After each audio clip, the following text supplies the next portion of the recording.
Hello and welcome to this episode of Sufism, the Heart of Islam. Die, die, in this love your goal. Dying in this love brings union of the soul. Die, die, fear not the false self. From soil you came, but in heaven dwell. Die, die, cut down the false self. Imprisoned, you are captive held. Axe the prison wall, axe the prison wall. When shattered, a king you are called.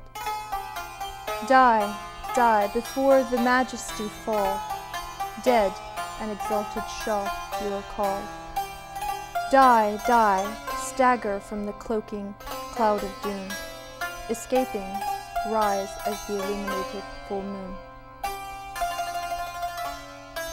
Tamed and silent in front of death's door, tamed in life to avoid death's roar. Well, thank you. This beautiful poem is by? It's by Rumi. Rumi. And can you talk a little bit about the meaning of this? Because people hear this, die. So. The Sufis and the mystics use metaphors to describe certain things that they see or certain things that they experience. And for us, when we hear the language, we're shocked maybe when we talk about death, because we see death as a very permanent thing and something that's quite negative, especially, you know, in the popular culture today. But Sufis, when they talk about dying, they're talking about a transition or a change of state. So death isn't this, you know, specter of dark and gloom and doom. It's actually a transition to some other state of consciousness. So it's not dying biologically anyway? No, here. It's not dying biologically. So you could say, if you're a Christian, you understand as born again here? Yes, renewed, because again, it's a change of state. So you die and then reborn. So die from ignorant, come to light. That's what yes. Sufism is about. They call it the school of Marfat, divine knowledge. Okay, well, thank you for joining us, Mellissa. This is a continuation of debate we had over concept of creation in Islam. We were talking about, when you talk about creation in Islamic philosophy, you are talking about perpetual creation. You're talking about God manifesting itself and God expressing itself. It is a little bit different to when people say God creates. It has a very specific meaning because it means whatever God creates is permanent. It will never die, and it keeps renewing itself because it's infinite and it's absolute, and it has to stay fresh all the time. We talk about how these changes happens, the law of motion happens, is not clear or visible to the eye of people who are looking superficially. It is very clear to those people of Marfat, like Jesus, who see those changes happening outside and inside. It's an internal transition. And one who comes to the status of knowledge, divine knowledge, they be observant of this beauty that is happening and changing all the time. Nothing becomes boring, nothing becomes the same. Everything is static, becomes very dynamic, and bring the pleasure and joy of life come from that. And that's why Jesus keeps saying, my kingdom is not of this world. It belongs to a domain where things are changing and renewing itself all the time. It's visible. And we have talked about, okay, in Sufi's school, Prophet Muhammad is a insan kamil, or perfect man. That means he looks at things in an absolute, no longer as we look at the different thing as in relative. He looks at things absolute. That means that's why he's a perfect man. Whatever he looks at, he sees the connection of God to that. He sees that as an expression of God. He sees that the whole world and the whole this domain and the next is joined together, well connected, and they are in the acting of playing love. Yeah, and everything is based on attraction. So that's why there's a beautiful music, beautiful lights, everything out there. It just needs for somebody to overcome the selfishness and limitation and grow over this self interest, and then you see how beautiful the divine is. And now the changes we talked about, that when it happens to eye of people, ordinary people or philosophers, who basically is not very clear, everything is look the same, but things changes because marifat, sage, this comes from that knowledge, divine knowledge, as I said. It allows you to see everything. Now when a thing changes or renews itself, it's not the same as what it was before, although the essence, it is related to that essence that never changed. The essence of God is the same. He's an almighty, all-powerful, all-knower. Nothing changes about that. But the manifestation and expression keep changing and goes towards perfection. Quran says everything goes toward perfection. So when you look at two things or two human beings, they may look similar from the time it's been annihilated and renewed, although it looks, but it's not the same. It's totally been reformed. As, for example, if you were ignorant and now you come to light of God knowledge, you're never the same person anymore. There is no selfishness in you, there's no desires in you, there is everything you do is you do it for God and in service of humanity. Now I understand that you have gathered some information in regard of light, how the waves and light correspond to each other, correspond to us, and obviously, you know, Quran talks about Allahu Nur Samawat. God is the light of heavens. We understand everything happens in the light relationship, and there is a wave. We correspond to those waves. So I'd like you to talk about this because it is a completion of this concept of creation and our relationship with ourselves and divine. Well, I think something you said a moment ago is actually, you have to start. You can't start from light, because light really, for us, it's just something that you know, illuminates our workspace, or you know, the sun sets and we turn it on. So it's very hard to go straight into kind of the mystical understanding of light or waves. An easier way to approach it is something you mentioned about seeing. Can you see, and what can you see? And this whole notion of seeing, really, you think of it as your eyes or something very simple, but seeing is a very complicated process. And if you just look at the history of humanity in the past couple of thousand years, you can see that seeing is not as simple as it first seems. So yes. 2,000 years ago, 3,000 years ago, when there were no telescopes, a person looked at the sky and they saw something. They saw the moon, they saw some stars, the closest planets, one to us. The closest one to us. And that's what they saw, and that's what was real to them. So they thought behind that there's nothing. Sure, that was the extent of the world and the universe. Someone came along and said, take this piece of glass, put it in this tube and shine it up there, and wow, another world opens up. Yeah. A world is expanded, enlarged, and the perception of the people expands and enlarges. So we continued this walk down history lane. We go to, for example, microscopes. Only a couple of hundred years ago, not very long ago in our terms. And the microscope allowed people to see things like germs and bacteria and all sorts of things that we had no idea were actually living and moving and affecting our world. So we thought they don't exist, basically.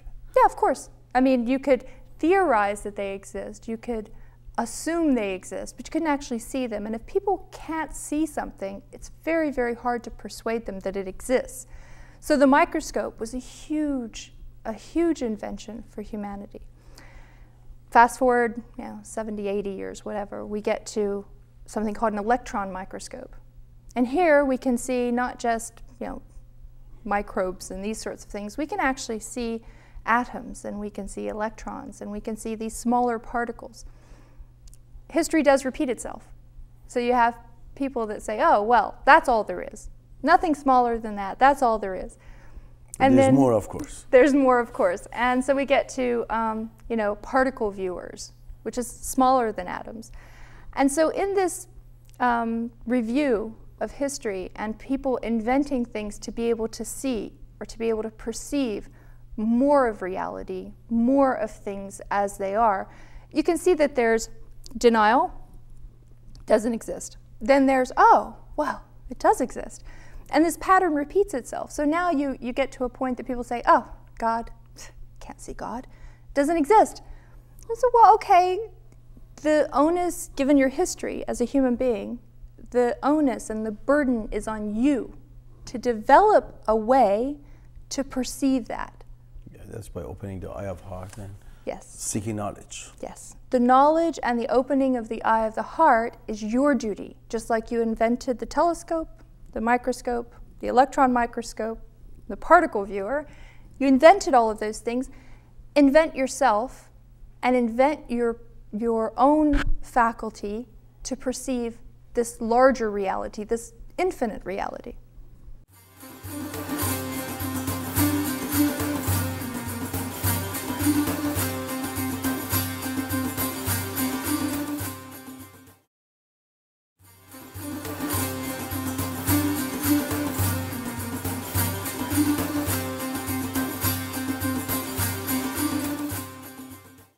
So I understand in Sufism, when we talk about a person, we talk about different faculties.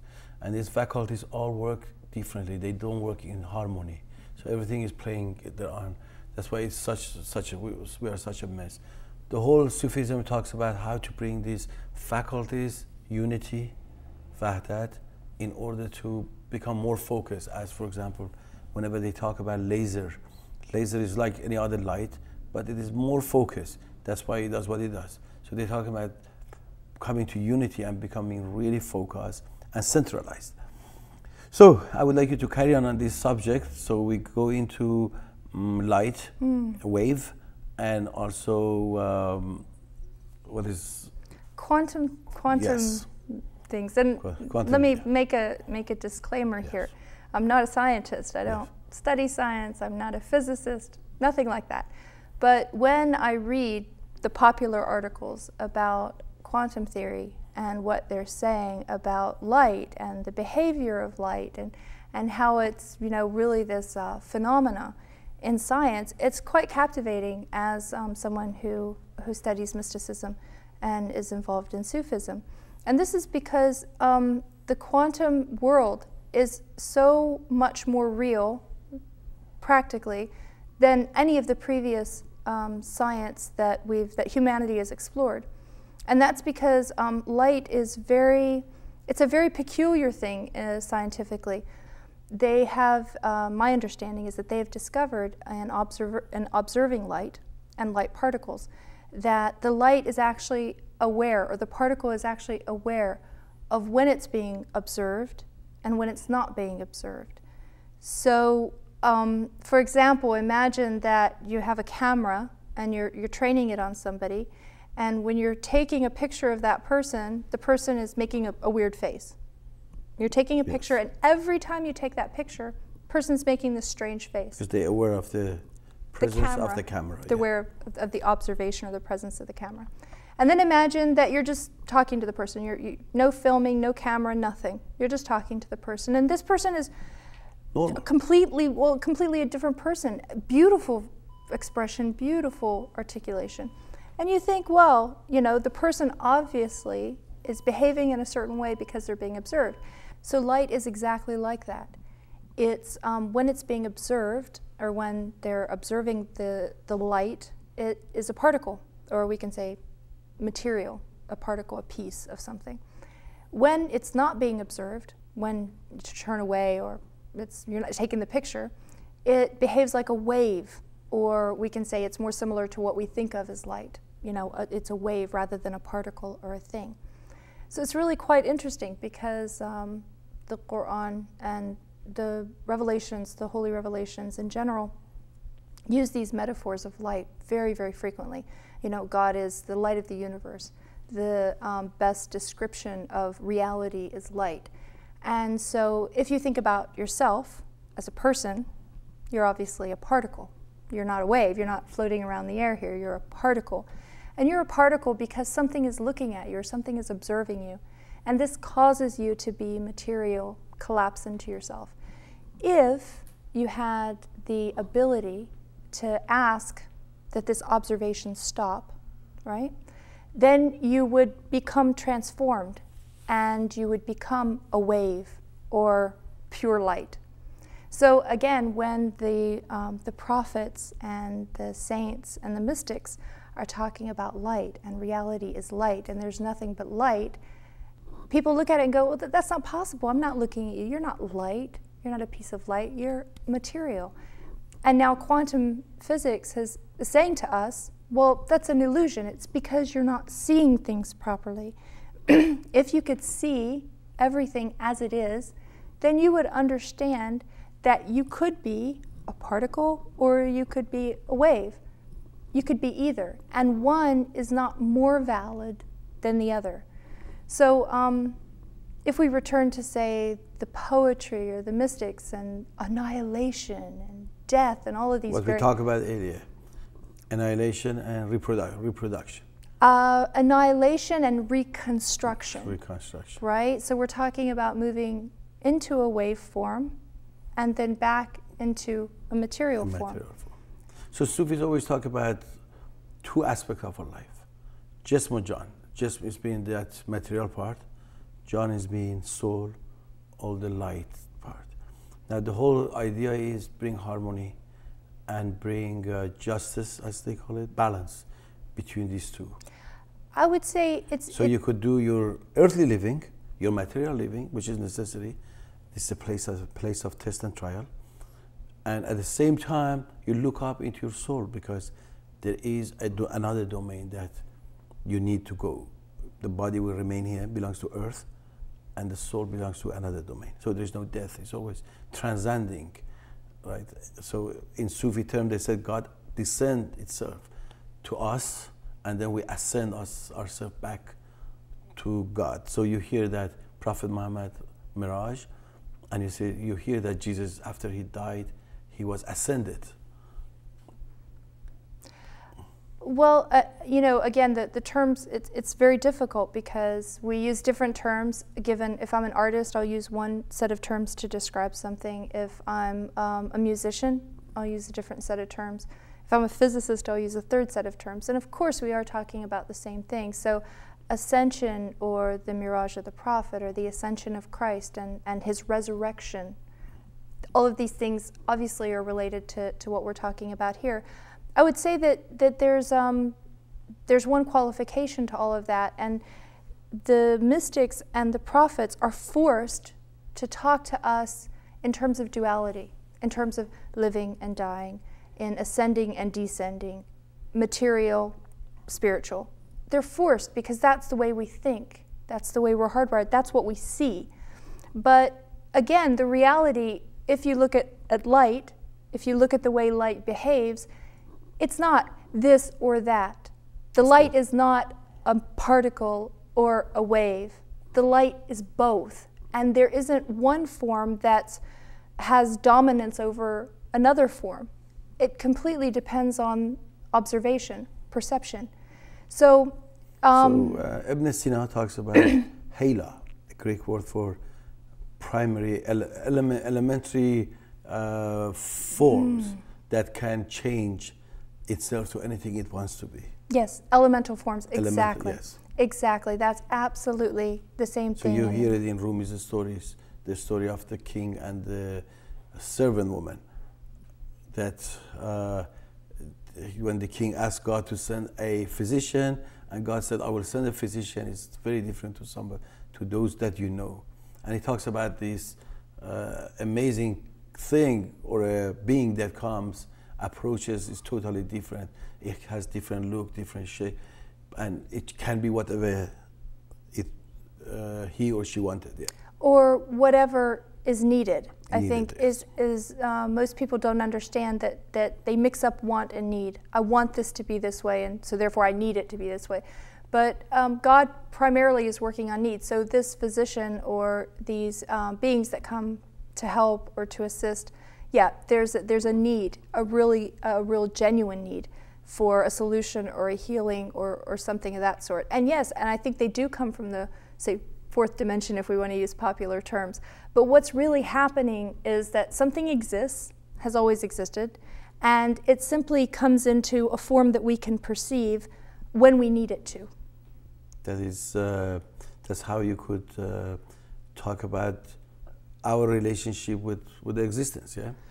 Yes, and you can use many examples. For example, you can say that the miracles, if we talk about the miracles all the time. This is very popular, especially because people just disbelieve. These things can't happen. Healing, being in two places at one time, the miracles, especially that ascribed to Jesus, great deal of skepticism in the modern age, that Jesus didn't do this. These are metaphors. They're not real. But there is two perception. Some people don't believe it at all, and some people believe it, and they take it to an extreme where then you find sage here and phony sage there and phony sage here who is supposed to do this kind of miracle. And the Sufis, just the note, yeah. And the Sufis argue against both. They say, look, if you can't see something and you don't understand something with your intellect, if it doesn't make sense to you, you shouldn't believe it. It doesn't matter. You should not believe it. Blind faith is very much discouraged. So God is an ontological experience. Experiencing of the other domain is a very personal experience. Yes, absolutely. And in fact, the Sufis really don't recognize anything else as legitimate or completely valid. Yes, you may say, I believe this, or I have some sort of blind faith. I love Jesus, for example, and I believe what my prophet has said and done, so I'm going to accept everything. But this is the most inferior form of knowledge, according to the Sufis. The Sufis teach and instruct all of the students that you really do have to see something in order to believe it. And it has to make sense. It has to make sense to your intellect. And at that point, when it makes sense to your intellect, and then you'll be quoting somebody else's experience. Sure, you're a parrot. You're a parrot that it's very admirable to say, I have faith in this blindly. It may be admirable, but it's not the most superior form of knowledge that a human being is capable of acquiring. So Prophet Muhammad says, seek knowledge all the time. That means just find, look around and find, more finding. Through that, extend yourself, expand yourself. Yes, and I think if we want to really define the types of knowledge, we can go to Islamic philosophy, and they talk about 3 types of verification. And the first type of verification is someone you trust, someone you love, someone that is trustworthy, tells you something. And you say, yes, I believe you because I trust you and I don't think you would lie to me. And that is ilm, an ordinary kind of knowledge. Ilm yaqeen, or ordinary certainty. The second level of certainty is where you actually see something. So someone says to you, there's a fire happening right now 2 blocks away. And you say, I believe you. So that's ilm. Then you think, well, I really would like to see this for myself. You know, maybe he was mistaken or she was mistaken. So you get in your car 2 feet and you drive over there, walk over there, and you actually see the fire. And you say, yes, I've seen now what I was told. So I have a second form of certainty, a higher form of certainty, which is ayn yaqeen, the seeing certainty. I actually saw it myself. The third type of certainty, and the one that the Sufis say is the most valid, actually the highest validity, is called haqq yaqeen. And that is, okay, I'm standing in front of this fire, I'm seeing it, but maybe my eyes aren't accurate. Maybe it's a hologram, or maybe it's not really real. Or my preconditions defining something for me. Sure, exactly. My past experience is making me believe something that isn't true. So at that point, you take your hand and you put it inside the fire, and your hand is burned. That's what you becomes haqq yaqeen. This is the certainty of experience. I've touched it, I know it's there. And this is really what the Sufis are leading people toward. They're saying, fine, trust me. You have to trust something in the beginning. You have to believe something. That's why blind faith can be very dangerous. Blind faith can be very dangerous, but it's usually the point where people because the verification of our conditioning. Blind faith is so for example, say I like wars, and such a faith come and advocate it, and I go for it because it's actually determining or approving what I was saying. It becomes a means, some political means of something. and you get justified. While we understand in Sufism, you have to empty yourself, come empty. You can't come with what you were, what your preconditions, what your understanding was. You have to throw it all away. And you have to come totally empty in order to be filled up with something new, that ontological experience. Now, let's go to consciousness of light. This is what the subject of tonight is. Because the light is conscious and knows what it's doing. Now, it's in Islamic philosophy, they talk about amr. There is a decree. That decree does what it does. It says be and there is. So that light, everything comes from light. It transforms itself to particles, to certain things. Okay? Now, and that's why it's so conscious in every aspect. All knowledge is within that light. But it does not, because it's holding all the secrets and mystery of universe, it doesn't want to reveal itself so simply to give it away to masses and ignorant people and cameras and this and that. It wants to hold those secrets and mysteries. Only it reveals itself to those people of heart and the ones who are not going to abuse it. So am I right on this matter? Yes, I think that at the beginning, everyone starts with blind faith. And so the secrets that you're talking about are the mysteries that are hidden in the light form, the transition from particle to wave. Those mysteries, yes, are hidden, but everyone has to start at the beginning, which is faith-based and not real knowledge-based. However, human beings are asked by their Creator to transcend this limitation, transcend this obedience to blind faith, and to seek knowledge, and to seek confirmation, and to see the reality, and then, of course, to experience the reality. Should that be, as Rumi said, die before you die, die, die. Die as a particle and become light. Yes, and know when you're a particle and when you're light. Don't guess. Don't guess. Well, thank you very much. Thank you very much. It was a pleasure being here.